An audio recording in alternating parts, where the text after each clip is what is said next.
guys, it's Emma with another true crime case for you today. Today we're going to be talking about a Spanish crime, and it was back in the early 1900s. It's quite an interesting one. It's about a Spanish child serial killer, kidnapper, prostitute and procuress of children. And if you don't know what that means, it basically means sex trafficker. Her name was Enriqueta Repoles. And I don't speak Spanish, so that's probably a well-butchered name. Now, some researchers have, however, asserted that she was not a killer of children, but rather a person with mental illnesses who can only be proven reliably to have abducted one young girl called Teresa.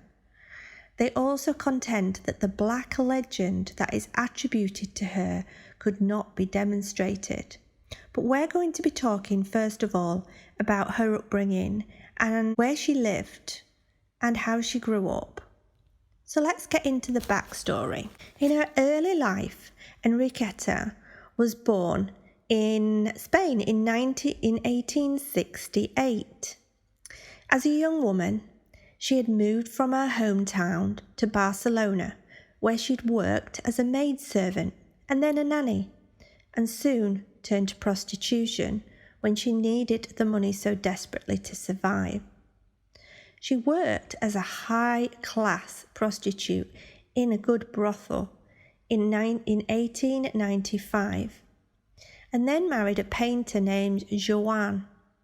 But the marriage failed, and according to Joan, it was implicated that Enrique's affairs with other men, her unpredictable character, and her continuous visits to houses of ill repute basically caused the separation.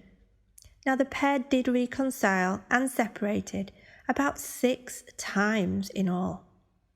And at the time Enrique's detention finally in 1912, the couple had been separated for 5 years and had no children.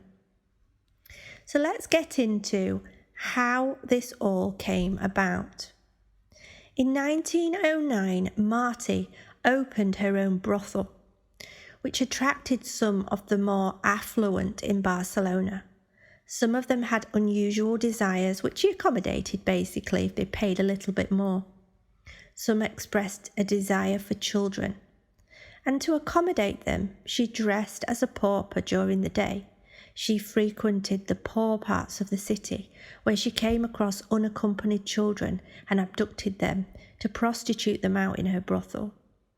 She begged and joined bread queues and monasteries, where she would find the most abandoned-looking children, and by night she attended a real high-class casino and other places where the wealthy of Barcelona gathered, likely offering her services and trying to get them back to her brothel as clients. At the same time she was prostituting children, she was also practicing as a witch doctor. She claimed drinking blood of children could cure tuberculosis and offered creams and elixirs that could prolong aging and life. Now, she used ingredients to make these remedies from the remains of some of the children she killed, who ranged from between 5 and 15 years of age.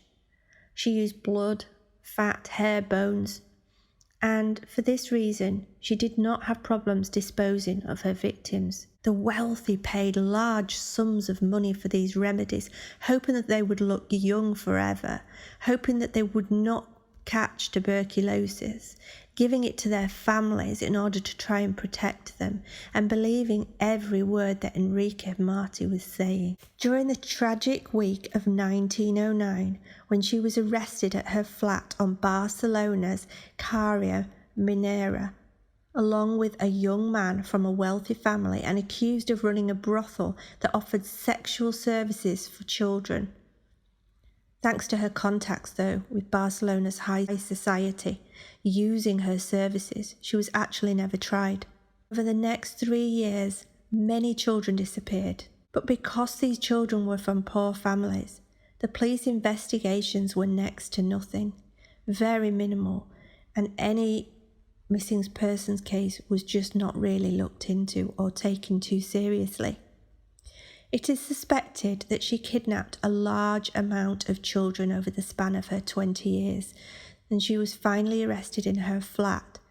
More evidence was found in the flats in Barcelona where she lived previously. She had multiple flats. Forensic experts managed to differentiate a total of 12 children with what little evidence they were able to find. As back in 1909 there was no DNA, there was no crime scene evidence and recovery like there is today. The public suspected that someone was kidnapping babies and children, and when they disappeared without a trace, dread was apparent across the population. On February the 10th, 1912, she kidnapped her last victim, Teresa, and for 2 weeks the city looked for her. And when the great public help, since the authorities had been extremely passive regarding missing children's cases, a suspicious neighbour, Claudia Elise, found Teresa's trail, and on February the 17th, Claudia saw a girl with cropped hair looking from a casement window of the first floor flat at number 29. Claudia had never seen the girl, and she asked her neighbour who the girl was, if she was hers, but the neighbour, who was Enrique, closed the window without saying a word. Claudia shared this, as well as her suspicions that the little girl was the missing girl, and she shared this with a mattress maker down the road. She also told him of the strange life that her neighbour was leading. The mattress maker informed the police, and her ex-husband had suspicions, and he in turn communicated this with the chief of police. On February the 27th, saying there was a complaint about chickens in the flat, 2 police officers went to look for Enrique. They found her and informed her of the accusation, then escorted her back to her flat.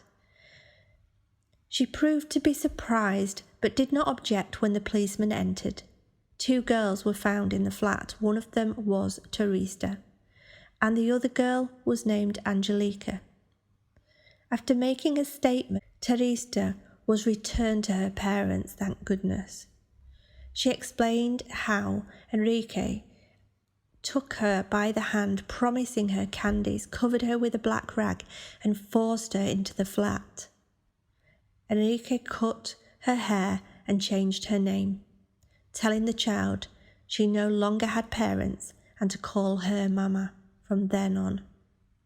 Enrique fed the girl potatoes and stale bread and preferred to pinch her rather than beat the child.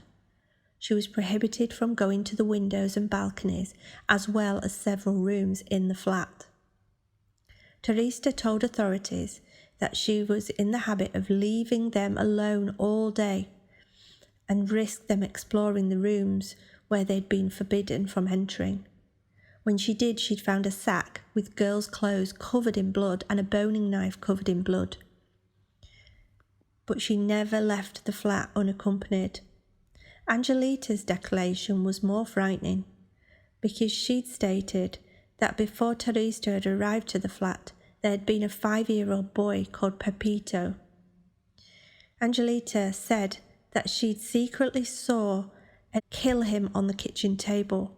Angelita's identity was more difficult to pinpoint, as she did not know what her real surname was, but did confirm that Enrique claimed that her father was called Joan.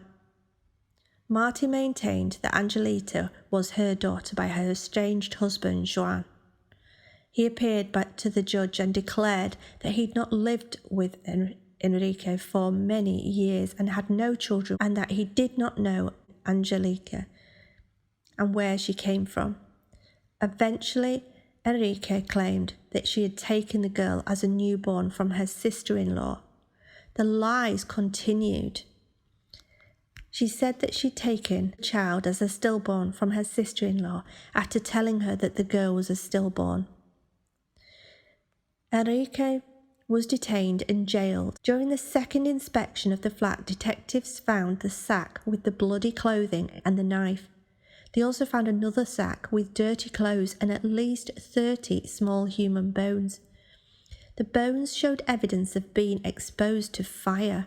In another locked room, they found the horror that Enrique was hiding.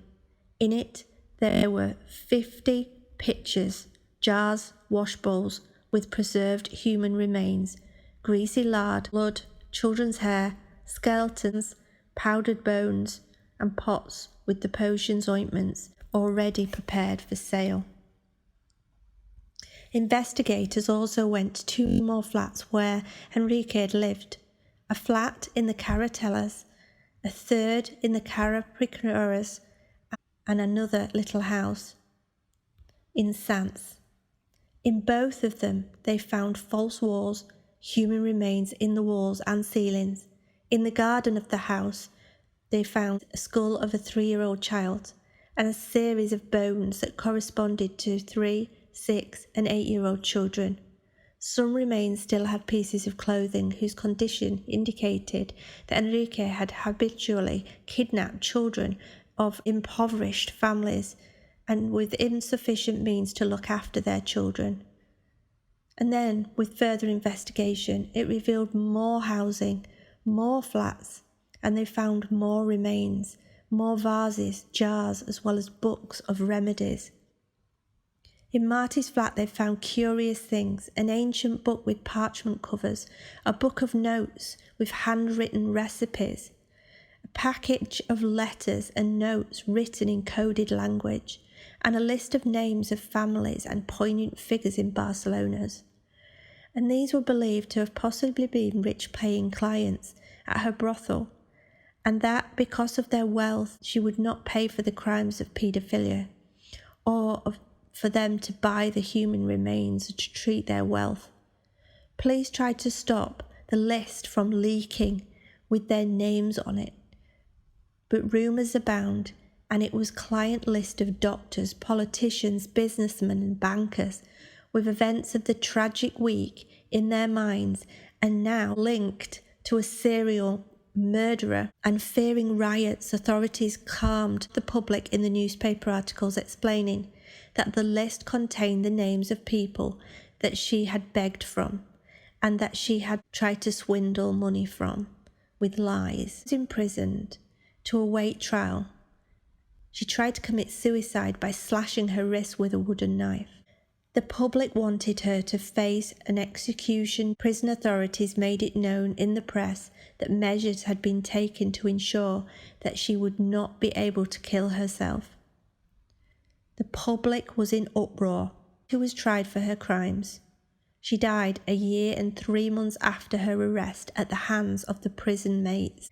Her companions killed her by lynching her on one of the prison patios in 1913. Some believe the inmates were paid by Marty's wealthy paying clients for crimes not revealed in the public trial.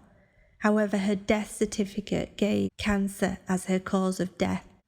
The untimely death of Enrique robbed authorities of the opportunity to completely expose her secrets that were buried in order to keep the public calm and to prevent the names getting out of the high-ranking wealthy and elite.